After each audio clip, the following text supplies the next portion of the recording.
स्वामी विवेकानंद से अपने उपदेशों में अक्सर कहते थे कि धन कमाना चाहिए। एक दिन उनका एक शिष्य ये बात सुन रहा था तो उसने पूछा कि आप तो सन्यासी हैं और आप ही कह रहे हैं कि धन कमाओ। ये बात तो मेरी समझ में नहीं आ रही है। विवेकानंद जी ने कहा कि धन कमाना चाहिए और धन दो प्रकार के होते हैं। पहला धन है जिससे हमारा जीवन चलता है, जिससे खाने पीने और रहने का खर्च चलता है। दूसरा धन है जिससे हमारा चरित्र अच्छा बना रहता है। ये दोनों ही धन हमें कमाना चाहिए। स्वामी जी ने अपनी बात समझाने के लिए एक कहानी भी उस शिष्य को सुनाई। उन्होंने कहा कि एक व्यापारी अपने नौकर के साथ ऊंट खरीदने के लिए गया और उसने एक ऊंट पसंद किया। ऊंट खरीदकर अपने घर ले गया। घर पहुंचकर उस व्यापारी ने ऊंट की पीठ की से गादी हटाई तो वहां एक हीरो से भली थैली मिली। व्यापारी ने हीरे देखे तो वह समझ गया कि ये ऊंट के मालिक के हैं। व्यापारी के नौकर ने हीरे देखे तो वह बहुत खुश हो गया। उसने कहा कि हमें तो ऊंट के साथ खजाना भी मिल गया है।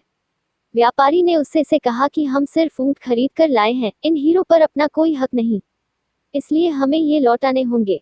व्यापारी तुरंत हीरों की थैली लेकर ऊंट बेचने वाले के पास पहुंच गया और थैली लौटा दी।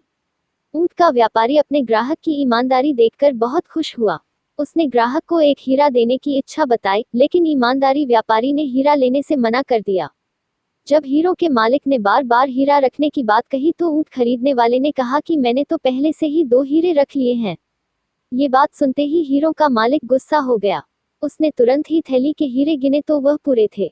हीरो के मालिक ने कहा कि थैली में हीरे तो पूरे हैं, आपने कौन से 2 हीरे रखे हैं? ऊंट खरीदने वाला व्यापारी बोला कि मैंने ईमानदारी और आत्मसम्मान नाम के 2 हीरे रखे हैं। मेरे पास ये 2 हीरे हैं, इसीलिए आपको पूरे हीरे मिले हैं। सीख। ये कहानी सुनाने के बाद विवेकानंद जी बोले कि ईमानदारी और आत्मसम्मान भी धन की तरह ही हैं। हमें इन्हें भी बनाए रखना चाहिए, तभी जीवन में सुख शांति मिल सकती है।